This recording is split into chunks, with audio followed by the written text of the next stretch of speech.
ہر قرآن کے بوجھ کو برداشت کر پائے. تو اللہ کا احسان ہے، اللہ کا کرم ہے.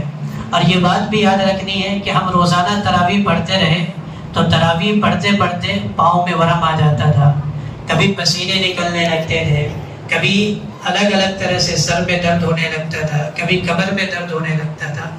آپ پہلے دن تراویح پڑھے، پاؤں میں تکلیف ہوئی، 1 گھنٹے کے بعد آرام ہو گیا. دوسرے دن پڑھے، کچھ دیر تکلیف ہوئی، کچھ دیر کے بعد آرام ہو گیا. آج بھی آپ نے تراویح میں 1 گھنٹہ 1.25 گھنٹہ کھڑے رہے، پاؤں میں تکلیف ہوئی، کمر میں درد ہوا، اور تھوڑی دیر کے بعد اب آرام سے بیٹھ گئے، وہ تکلیف ختم ہو گئی. لیکن اس کھڑے ہونے پر اللہ تبارک و تعالیٰ نے جو انعام عطا فرمانا ہے اور جو ثواب دینا ہے، وہ ثواب ہمارے نامہ اعمال میں لکھ لیا گیا. تو تکلیفیں ختم ہو جاتی ہے نیکیاں کرنے پر، نماز پڑھنے پر، تلاوت کرنے پر، اور کوئی بھی نیکی کرنے پر. جو تکلیف ہوتی ہے تراویح ادا کرنے پر، روزہ رکھنے پر بھوک اور پیاس لگتی ہے. آج بھی روزہ رکھا رہا، بھوک لگی، پیاس لگی، افطار کر لیا، جتنی تکلیف ہوئی تھی سب تھوڑی دیر کے بعد ختم. لیکن روزہ رکھنے کا جو ثواب ہے وہ ہمیں مل گیا، ہمارے نامہ اعمال میں لکھ لیا گیا. اسی لیے اللہ تبارک و تعالیٰ نے فرمایا الصوم لی وانا اجزی بہ، روزہ میرے لیے ہے اور اس کا بدلہ میں ہی عطا فرماؤں گا. تو اعمال، یہ بہت اہم بات ہے کہ نیکیوں کے کرنے پر جو تکلیف ہوتی ہے، تکلیف تو ختم ہو جاتی ہے لیکن اس کا ثواب باقی رہ جاتا ہے.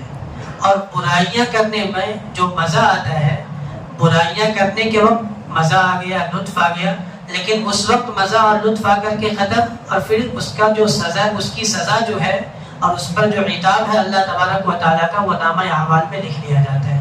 تو نیکیوں پر تکلیف برداشت کرنے سے تکلیفیں ختم ہو جاتی ہے، ثواب باقی رہ جاتا ہے. گناہ کرنے میں جو لطف آتا ہے، لطف ختم ہو جاتا ہے اور گناہ باقی رہ جاتا ہے. تو اللہ تبارک و تعالیٰ ہمیں قرآن کریم کی تلاوت کی توفیق نصیب فرمائی، مکمل قرآن سننے کا موقع عنایت فرمایا. یہ بڑا احسان ہے. تراویح ہم نے ادا کی، تراویح ادا کرنا یہ بڑی اللہ تبارک و تعالیٰ کی طرف سے اہم عبادت ہے.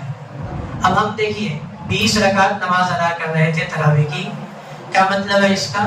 40 سجدے ہم روزانہ عام دنوں کے مقابلے میں زیادہ کر رہے تھے. اب 30 دن کا، اگر 30 دن تراویح ہوتی ہے تو روزانہ 40 سجدے کریں تو 1200 سجدے ہو جاتے ہیں. اور اگر 29 دن تراویح ہوتی ہے تو 1160 سجدے ہو جاتے ہیں. تو تراویح، اور اگر ہم کم رکعتیں پڑھتے ہیں پھر بھی کئی سجدے بڑھ جاتے ہیں. تو اگر ہم روزانہ 20 رکعت تراویح زیادہ پڑھ رہے ہیں تو 40 سجدے روزانہ زیادہ کر رہے ہیں. 1 مہینے کے اندر 1200 سجدے اللہ تبارک و تعالیٰ کے لیے ہم زیادہ کر رہے ہیں. اور آپ نے ابھی قرآن کریم کی آیت سنی، آیت سجدہ ہے، اس لیے اس آیت کو میں نہیں پڑھا ہوں. اس میں اللہ فرماتے ہیں کہ بندو سجدہ کرو اور مجھ سے قریب ہو جاؤ. اس لیے علماء نے لکھا ہے کہ آدمی جب سجدے کی حالت میں ہوتا ہے تو اللہ تبارک و تعالیٰ سے سب سے زیادہ قریب ہوتا ہے. کوئی سوال کرے کہ بندہ اپنے اللہ سے سب سے زیادہ قریب کب ہوتا ہے؟ جواب یہ ہے کہ جب وہ سجدے کی حالت میں ہوتا ہے. جب سجدے میں گیا تو اللہ تبارک و تعالیٰ سے قریب ہو گیا بندہ. تو اب تصور کرے کہ ہم 1200 مرتبہ کم از کم رمضان المبارک کے مہینے میں سجدہ کر کے اللہ تبارک و تعالیٰ کا قرب حاصل کرتے ہیں. تو تراویح کی عبادت ہم نے ادا کر لی، اور اسی کے ساتھ ساتھ اللہ تبارک و تعالیٰ نے قرآن سننے اور پڑھنے کا موقع نصیب فرمایا. کوئی معمولی کتاب نہیں پڑھ رہے ہم، اس قدر اہم کتاب ہے، اس قدر عظیم الشان کتاب ہے کہ حضرت انس رضی اللہ تعالیٰ عنہ فرماتے ہیں کہ وہ خوش نصیب گھرانے جہاں قرآن کریم کی تلاوت ہو تو اس گھر میں اللہ کے فرشتے ڈیرے ڈال دیتے ہیں اور شیاطین اس گھر سے نکل کر بھاگ جاتے ہیں. کتنی بڑی بات ہے کہ جس گھر کے اندر قرآن کریم کی پابندی سے تلاوت ہو، اس گھر کے اندر شیاطین اس گھر سے نکل جاتے ہیں اور اللہ کے رحمت کے فرشتے اس گھر میں ڈیرا ڈال دیتے ہیں. پھر آگے اللہ کے نبی صلی اللہ علیہ وسلم نے فرمایا وَاتَّسَعَ عَلَىٰ أَهْلِ کہ جس گھر میں قرآن کریم کی تلاوت ہوتی ہے اللہ تبارک و تعالیٰ اس گھر کے اندر وسعت پیدا فرما دیتے ہیں. گھر چھوٹا سا ہوتا ہے، بہت بڑا گھر نہ ہو، لیکن گھر میں قرآن کی تلاوت ہے، قرآن پر عمل کرنے کا جذبہ ہے، تو گھر والوں کے دلوں کے اندر اللہ تبارک و تعالیٰ سکون ڈال دیتے ہیں، چین ڈال دیتے ہیں، راحت ڈال دیتے ہیں. کہ آدمی چھوٹا سا گھر ہے لیکن گھر میں جانے کے بعد دل کو سکون ملتا ہے، دل کو راحت ملتا ہے، ایسا لگتا ہے کہ ہاں کہیں آیا ہوں۔ اور اگر گھر میں قرآن کی تلاوت نہ ہو تو فرمایا نبی اکرم صلی اللہ علیہ وسلم نے کہ اللہ تبارک و تعالیٰ کے فرشتے اس گھر سے نکل جاتے ہیں اور شیاطین اس گھر میں ڈیرا ڈال دیتے ہیں، اور اس گھر کو اللہ تبارک و تعالیٰ اس گھر والوں کے لیے تنگ کر دیتے ہیں۔ حدیث میں آیا وَضَاقَ عَلَىٰ أَهْلِ، اس گھر والوں کے لیے اس گھر کو اللہ تبارک و تعالیٰ تنگ فرما دیتے ہیں۔ بہت بڑی حویلی ہے، بہت بڑا گھر ہے، لیکن دلوں میں گھر میں جانے کے بعد سکون نہیں ہے، جانے کے بعد بیٹھنے کا دل نہیں کرتا ہے، سکون نہیں ملتا ہے، آپس میں بنتی نہیں ہے، میاں بیوی کے درمیان، ماں باپ کے درمیان، بچہ اور باپ کے درمیان، آپس میں بھائی بہنوں کے درمیان۔ گھر بہت بڑا ہے، بہت وسیع ہے، لیکن گھر کے اندر قرآن کی تلاوت نہیں ہے، قرآن پر عمل نہیں ہے، تو فرمایا کہ گھر بہت بڑا ہونے کے باوجود بھی گھر میں رہنے والوں کے لیے تنگ ہو جاتا ہے، دلوں کے اندر وسعت باقی نہیں رہتی۔ اور فرمایا وَكَثُرَ الشَّرُّ وَقَلَّ خَيْرُ، اس گھر کے اندر شر بڑھ جاتا ہے اور خیر کم ہو جاتا ہے۔ تو بہت بڑی بات ہے، آج ہمارے گھروں کے اندر، ہمارے دلوں کے اندر راحت نہیں ہے، سکون نہیں ہے، اطمینان نہیں ہے، آگ لگی ہوئی ہے گھروں کے اندر، اور دلوں کے اندر آگ لگی ہوئی ہے، بے چینی کی سی کیفیت ہے، بے اطمینانی کی سی کیفیت ہے۔ وجہ کیا ہے؟ وجہ یہ ہے کہ ہم نے اپنے گھروں سے اور اپنے دلوں سے قرآن کو نکال دیا۔ جب گھر کے اندر سے قرآن نکلا اور جب دلوں کے اندر سے قرآن نکلا تو پھر وہاں پر اللہ تبارک و تعالیٰ نے بے اطمینانی کو ڈال دیا، بے سکونی کو ڈال دیا، بے چینی کو ڈال دیا۔ یا تو اللہ تبارک و تعالیٰ کا کلام ہوگا یا بے چینی ہوگی، دل میں یا تو اللہ کا کلام ہوگا یا پھر دل میں بے سکونی ہوگی۔ گھر میں یا تو اللہ کے کلام کی تلاوت کی جائے گی یا گھر میں بے سکونی ہوگی، بے چینی ہوگی، بے کیفی ہوگی، بے لطفی ہوگی۔ تو یہ اللہ کا کلام اس قدر عظیم الشان ہے۔ مسلمان جو ہوا کرتا تھا پہلے، وہ مسلمانوں کے اندر یہ عادت ہوا کرتی تھی کہ اپنی صبح کا آغاز قرآن کریم کی تلاوت سے کیا کرتے تھے۔ آج ہماری کیفیت بدل گئی ہے، ہمارے نوجوان طبقہ جو ہے اور بڑے بوڑھے بھی جو ہیں جنہیں موبائل کی لت لگی ہے، عادت لگی ہے، صبح اٹھتے ہی بجائے نماز پڑھنے کے، قرآن پڑھنے کے، سب سے پہلے موبائل چلانا شروع کرتے ہیں۔ آدھا گھنٹہ، ایک گھنٹہ، دو گھنٹہ موبائل چلانے والے 10 منٹ قرآن کریم کی تلاوت نہیں کر پا رہے ہیں۔ کیا ہوا ہے؟ اسی وجہ سے بے چینی آئی ہے، اسی وجہ سے بے سکونی آ رہی ہے، اسی وجہ سے ہمارے گھروں کے اندر راحت و سکون نہیں ہے۔ تو بزرگوں بہت اہم چیز ہے۔ حضرت حسین بن حذیفہ رضی اللہ تعالیٰ عنہ بڑے صحابی ہیں، وہ کہتے ہیں کہ اللہ کے نبی صلی اللہ علیہ وسلم نے ہمیں تہجد کی نماز کی جب ترغیب دی تو میں تہجد کی نماز کے لیے رات کے وقت کھڑا ہوا، قرآن کریم کی تلاوت شروع ہوئی۔ وہ کہتے ہیں کہ میں قرآن کریم کی تلاوت تہجد میں کرنا شروع کیا تو مجھے اپنی سواری کے بدکنے کی آواز آئی کہ سواری بدک رہی ہے، اچھل رہی ہے۔ میرا بچہ بھی وہاں چھوٹا سا سویا ہوا تھا، مجھے ڈر لگا کہ سواری بدکتی رہی تو کہیں ایسا نہ ہو کہ وہ سواری میرے بچے کو کچل دے۔ تو میں نے قرآن پڑھنا شروع کیا تھا نماز کے اندر، تہجد کی نماز کے اندر میں نے قرات کو آہستہ کر دیا، بلند آواز سے پڑھنا شروع کیا تھا، لیکن جب سوچا کہ نماز کو مکمل کرنی ہے تو آہستہ قرات کیا تو سواری کا بدکنا بند ہو گیا۔ تو میں سوچا کہ اب سواری کا بدکنا بند ہو گیا ہے تو چلو پھر قرآن کی تلاوت کرتے ہیں۔ میں نے پھر جوش میں آ کر کے قرآن کی تلاوت بلند آواز سے پڑھنا شروع کیا تو پھر سواری بدکنے لگی۔ اب میں پھر نماز کو مختصر کیا، جب آواز مختصر ہوئی، آہستہ ہوئی تو سواری کا بدکنا پھر بند ہو۔ کئی مرتبہ رات میں میرے ساتھ ایسا ہوا، آخر میں نے جلدی سے نماز مکمل کی اور جلدی سے آیا کہ میں دیکھوں سواری بدک کیوں رہی ہے، تو مجھے کچھ نظر نہیں آیا۔ اچانک میری نظر آسمان کی طرف گئی تو میں دیکھا کہ کچھ قمقمے جیسے کوئی چیز چھتری نما ہے جو اسپیڈ کے ساتھ آسمان کی طرف جا رہی ہے۔ میں نے دیکھا اور اس کے بعد فجر کی نماز کے لیے مسجد میں گیا۔ نبی اکرم صلی اللہ علیہ وسلم سے میں نے بیان کیا کہ اللہ کے نبی صلی اللہ علیہ وسلم رات میں میرے ساتھ یہ واقعہ پیش آیا۔ کیا واقعہ پیش آیا؟ کہ میں تہجد کی نماز کے لیے کھڑا ہوا، قرآن کی تلاوت شروع کیا، بلند آواز سے قرآن پڑھنا شروع کیا تو میری سواری بدکنے لگی۔ میں نماز توڑنے جلدی مختصر کرنے کا ارادہ کیا، آواز پست کیا تو سواری خاموش ہو گئی، اور کئی مرتبہ ہوا۔ اور اس کے بعد جب میں مکمل کر کے باہر گیا تو میں نے دیکھا کہ چھتری نما کوئی چیز ہے جو جو آسمان کی طرف جا رہی ہے اس میں قمقمے روشنی لگی ہوئی ہے. کہ اللہ کے نبی صلی اللہ علیہ وسلم میں نے ایسا دیکھا ہے. تو حضور اکرم صلی اللہ علیہ وسلم نے فرمایا کہ حسین کتنا اچھا ہوتا کہ تم رات کو قرآن پڑھتے جاتے یہاں تک کہ تہجد کی نماز کا وقت ختم ہو جاتا اور فجر کی نماز کا وقت شروع ہوتا. تو آج مدینے کے لوگ اپنے سر کی آنکھوں سے ان فرشتوں کو دیکھ لیتے جو تمہاری قرآن کی تلاوت سننے کے لیے زمین پر تمہارے گھر کے پاس آئے. تو یہ احوال تھے ہمارے صحابہ اور ہمارے اکابرین کا کہ جب قرآن کریم کی بزرگوں تلاوت کیا کرتے تھے تو فرشتے آسمان سے اتر کر کے قرآن کی تلاوت کے لیے سننے کے لیے آ جائے. یہ حدیث میں ہے، اللہ کے نبی صلی اللہ علیہ وسلم کے زمانے کا واقعہ ہے. صحابی رسول حضرت حسین رضی اللہ تعالیٰ عنہ اپنا خود واقعہ بیان کر رہے ہیں کہ میرے ساتھ یہ ہوا. آج ختم ہو گئی یہ سب چیزیں. بہت دنوں تک جب گھر کچے تھے اور مناسب ہوا کا انتظام نہیں، مناسب روشنی کا انتظام نہیں، اس زمانے میں لوگ نمازوں کے پابند اور پکے نمازی ہوا کرتے تھے. آج تمام سہولتیں میسر ہو چکی ہے، مساجد میں بھی، گھروں میں بھی، لیکن ہماری نمازیں پھس پھسی ہو گئی ہیں. بالکل ایسی نماز کہ اس نماز کے اندر کوئی جان نہیں، اس نماز کے اندر کوئی شوق نہیں، کچھ ولولہ نہیں.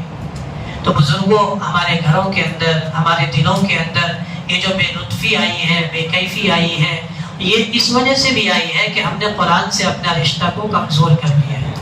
صحابہ کرام، ہمارے اکابرین قرآن کریم میں اپنا آئینہ دیکھا کر، اپنی شکل دیکھا کرتے تھے، اپنا کردار دیکھا کرتے تھے.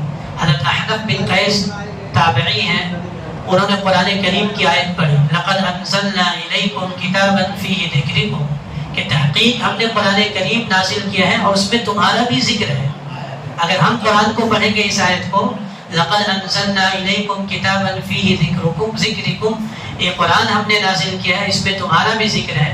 احنف ابن قیس کہنے لگے کہ اللہ، یہ قرآن اور اس میں میرا ذکر، لگے اپنا ذکر ڈھونڈنے کے لیے، قرآن کی ورق گردانی کرنے لگے، تلاوت کرنے لگے.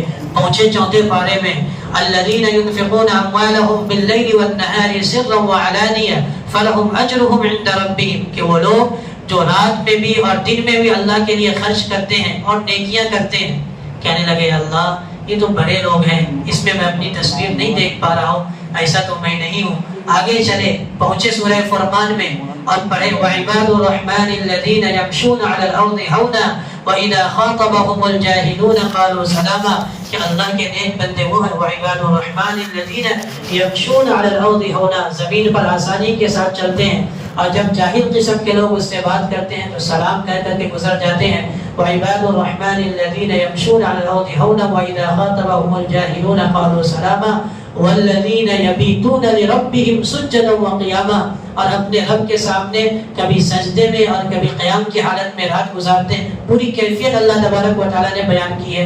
وہ پڑھ کر کے رونے لگے، کہنے لگے اے اللہ، اس میں بھی میں اپنی تصویر نہیں دیکھ پا رہا ہوں، اتنی عبادت تو میں نہیں کر پاتا. آگے چلے، پہنچے 29ویں پارے میں، ما سلککم فی سقر، جہنمیوں سے پوچھا جائے گا کہ تمہیں کون سی چیز جہنم میں پہنچا دی. قالوا لم نک من المصلین، وہ کہیں گے کہ ہم نماز نہیں پڑھتے تھے.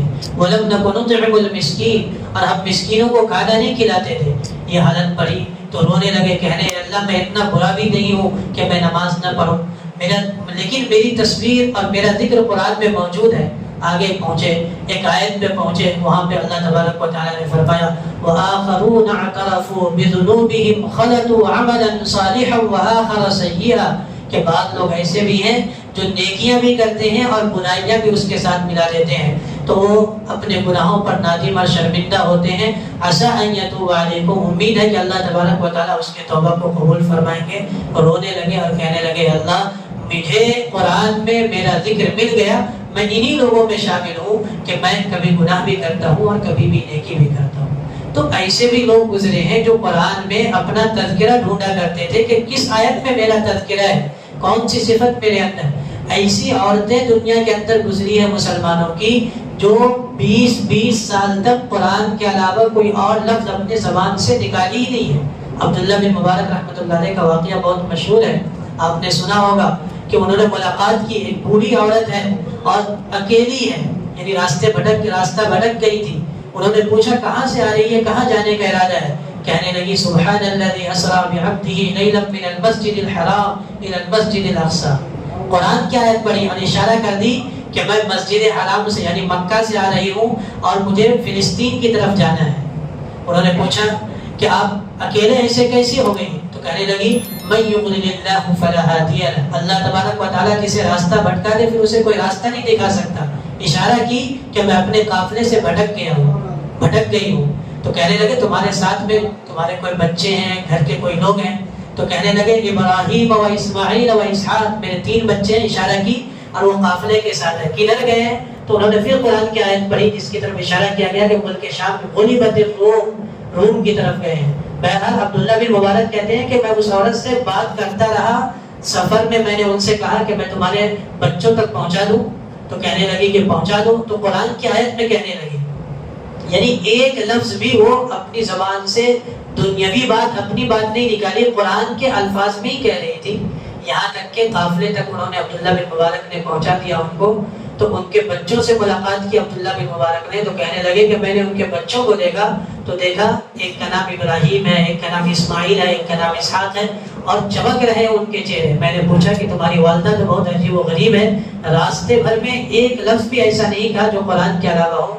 تو ان کے بچوں نے کہا کہ میری والدہ کئی سال ہو گئے، کتابوں میں تو تقریباً 30 یا 32 سال لکھے ہیں اور بعض کتابوں میں 40 سال لکھے ہوئے ہیں کہ اتنے سال ہو چکے ہیں اور میری والدہ قرآن کے علاوہ اپنی زبان سے کوئی بات نکالی ہی نہیں ہے. تو ایسی عورتیں بھی گزری ہیں دنیا میں. ایک وہ عورتیں ہوں گی قیامت کے دن جنہوں نے سالوں سال قرآن کے علاوہ اپنی زبان سے کوئی بات نہیں نکالی ہے، اور ایک ہم لوگ ہوں گے قیامت کے دن اللہ تبارک و تعالیٰ کے سامنے جو سالوں سال قرآن کھول کر کے دیکھتے نہیں ہیں. کیا جواب دیں گے اللہ تبارک و تعالیٰ کے سامنے؟ تو بزرگوں باتیں کافی ہیں، طویل ہے. اللہ کے نبی صلی اللہ علیہ وسلم نے فرمایا کہ یہ قرآن جو ہے عظیم الشان کتاب ہے. ان اللہ یرفع بهذا الكتاب اقواما ويضع به قوما آخرین. اس قرآن کے ذریعے ہی اللہ تبارک و تعالیٰ بعض قوموں کو ترقی عطا فرماتے ہیں، اور اسی قرآن کے ذریعے اللہ تبارک و تعالیٰ بعض قوموں کو تنزلی عطا فرماتے ہیں.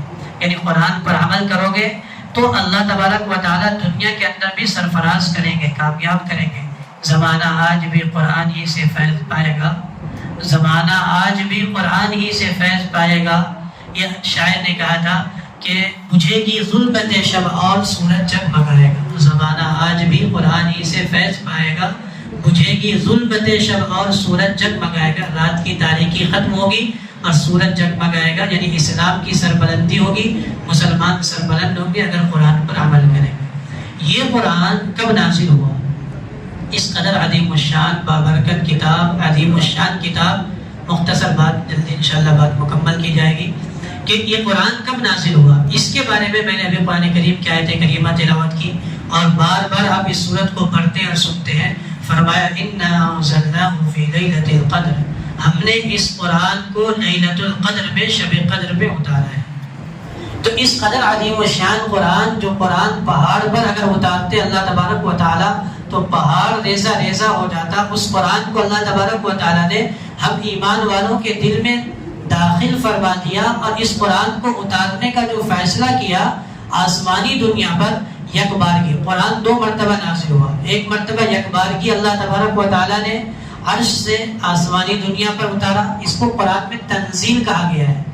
اور ایک مرتبہ نہیں بلکہ 23 سال میں اللہ تبارک و تعالیٰ نے آسمانی دنیا سے آپ صلی اللہ علیہ وسلم پر آپ صلی اللہ علیہ وسلم کے قلب اطہر پر نازل فرمایا. 23 سال کے مدت میں اس کو انزال کہا گیا ہے قرآن کریم میں.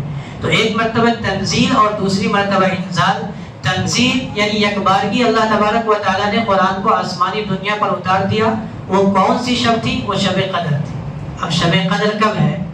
ہم بارہا حدیثیں سنتے ہیں. اللہ کے نبی صلی اللہ علیہ وسلم نے فرمایا کہ شب قدر کو رمضان کے آخر عشرے کی طاق راتوں میں ڈھونڈو، اسے تلاش کرو. تو 21 کی رات گزر چکی ہے، 23 کی رات گزر چکی ہے، 25 کی رات گزر چکی ہے، اور آج 27 کی رات ہے، اور 29 کی رات بچ چکی ہے، بچ رہی ہے.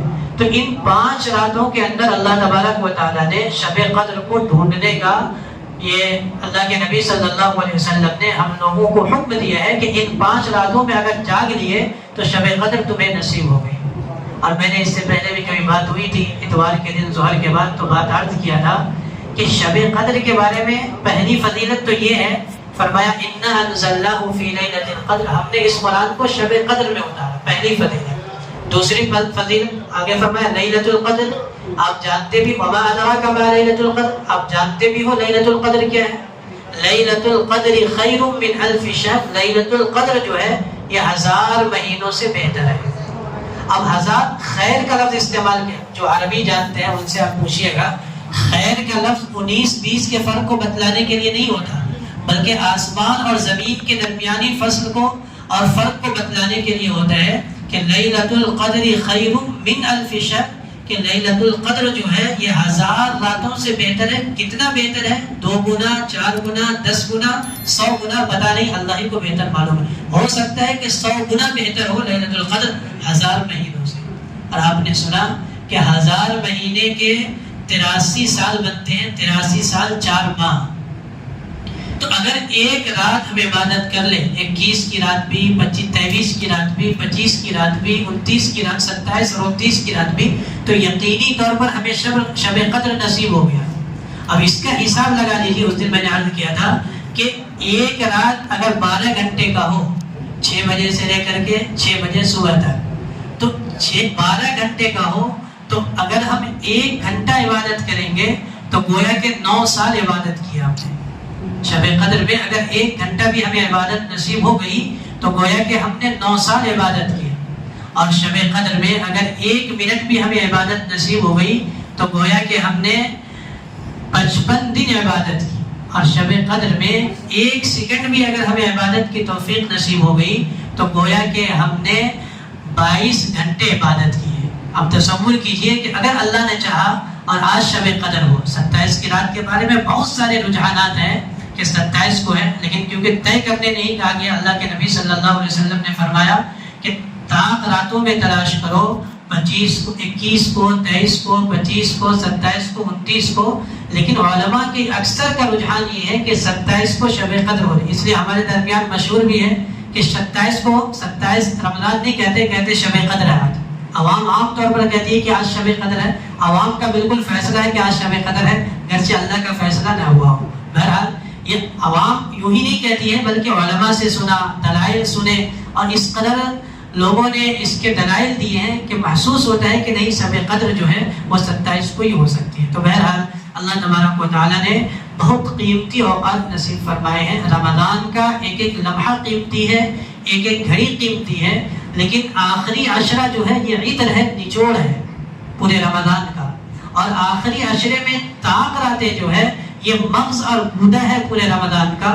جو آدمی ان طاق راتوں میں اللہ کو راضی کرنے کے لیے، فرمایا من قام فی لیلۃ القدر ایمانا واحتسابا غفر له ما تقدم من ذنبہ، جو کوئی لیلۃ القدر میں یعنی شب قدر میں ایمان کے ساتھ، یعنی اللہ کو رب مان کر کے اور اپنے کو بندہ مان کر کے، واحتسابا اور ایمان پر اللہ تبارک و تعالیٰ اعمال پر کیا دیں گے اس کا یقین کر کے اگر اعمال کرے گا، اللہ اس کے پچھلے تمام گناہوں کو معاف فرما دیں گے۔ غفر له ما تقدم من ذنبہ۔ تو ایک فضیلت تو یہ ہے کہ اگر شب قدر میں ہم نے عبادت کر لی، پچھلے تمام صغیرہ گناہ معاف۔ اور دوسری فضیلت جو بہت اہم ہے کہ 83 سال 4 ماہ کی عبادت کا ہمیں وہ مل گیا۔ آخری بات کر کے بات مکمل کر دوں، یہ شب قدر ہم سنتے بھی رہتے ہیں کہ اللہ تبارک و تعالیٰ نے کیوں نصیب فرمایا شب قدر ہم لوگوں کو۔ صحابہ کرام رضوان اللہ علیہم اجمعین کے سامنے حضور اکرم صلی اللہ علیہ وسلم نے بیان فرمایا، پہلی امتوں کے لوگوں کا یا عابدوں کا تذکرہ کیا کہ اتنی لمبی عمر ہوئی۔ نوح علیہ السلام کے بارے میں آتا ہے فَلَبِثَ فِيهِمْ أَلْفَ سَنَةٍ إِلَّا 50 عَامًا، کہ 950 سال تک نوح علیہ السلام اپنے قوم کو دعوت دیتے رہے۔ تو کوئی 700 سال زندہ رہ رہا ہے، کوئی 500 سال زندہ رہ رہا ہے، کوئی 400 سال زندہ رہ رہا ہے، اور ہماری عمر 60 سال، 55 سال، 70 سال، 80 سال۔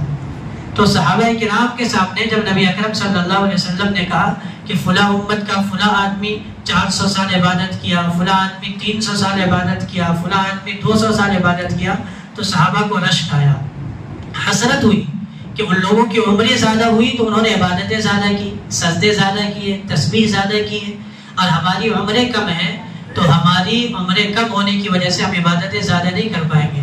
تو اللہ تبارک و تعالیٰ نے شب قدر دیا تیز رفتار سواری. رفتار سواری پہلے ہم لوگ بیل گاڑی پر سواری کرتے ہیں. ہمارے بوڑھے لوگ جو ہیں وہ بتاتے ہیں کہ بیل گاڑی پر سواری کرتے تھے تو ہمیں امبرناتھ سے بھیونڈی جانے میں کافی وقت لگ جاتا، 4 گھنٹہ 5 گھنٹہ. لیکن ابھی ہمیں اگر جانا ہو تو اگر ہم 4 ویلر سے جائیں، بائک سے جائیں تو 1 گھنٹہ سوا گھنٹہ میں پہنچ جاتے ہیں. ابھی ہمیں اپنے ملک بہار جانا ہو، یو پی جانا ہو تو پہلے اگر بیل گاڑی سے جاتے تو مہینوں لگ جاتا. اب ہم جہاز سے جاتے ہیں تو 2 گھنٹے 2.5 گھنٹے میں پہنچ جاتے ہیں. پہلی امتیں 400 سال عبادت کر کے اللہ کے پاس پہنچ رہی تھی. اللہ تبارک و تعالیٰ نے بیل گاڑی پر سوار ہو کر کے پہنچ رہی تھی. اللہ تبارک و تعالیٰ نے شب قدر ہمیں جہاز نصیب فرما دیا. 1 رات عبادت کرو فوراً پہنچ جاؤ گے، 80 سال کی عبادتیں کے برابر ہو جائے گا. اور اگر 10 راتیں تم نے پالی تو گویا کہ 800 سال تم نے پالی. پہلی امت کے تمام لوگوں کو پیچھے چھوڑ دیا. تو اللہ تبارک و تعالیٰ نے سب سے افضل نبی کا سب سے بہتر امت ہمیں بنایا کہ فرمایا کنتم خیر امت اخرجت للناس تأمرون بالمعروف وتنہون عن المنکر. تو اللہ تبارک و تعالیٰ ہم پر یہ بھی فضل کیا کہ رات نصیب فرما دی تاکہ عبادت کرو. تم سب سے افضل نبی کی امت ہو، تمہیں سب سے پہلے جنت میں بھی جانا ہے تو اس کے لیے اعمال کرنے ہیں. عمر کم ہے، لے لو شب قدر اور اللہ کو راضی کر لو. تو آج اللہ تبارک و تعالیٰ نے ہمیں یہ موقع نصیب فرمایا ہے کہ آج بھی تاخیرات ہے. قرآن کریم بھی تراویح کے اندر مکمل ہوئی ہے. ہم لوگ جانتے ہیں لیکن خرافات کرتے ہیں، فضول باتیں کرتے ہیں. اب اتنا بڑا ثواب ہے اس رات میں، تو اگر ہم غیبت کریں گے، چغلی کریں گے، ادھر ادھر کی بات کریں گے تو گناہ بھی اتنا ہی زیادہ ہوگا. اس لیے گناہ سے بھی آج کی رات میں بچنے کی کوشش کریں. جتنی عبادت کر سکتے ہیں آسانی کے ساتھ عبادت کریں.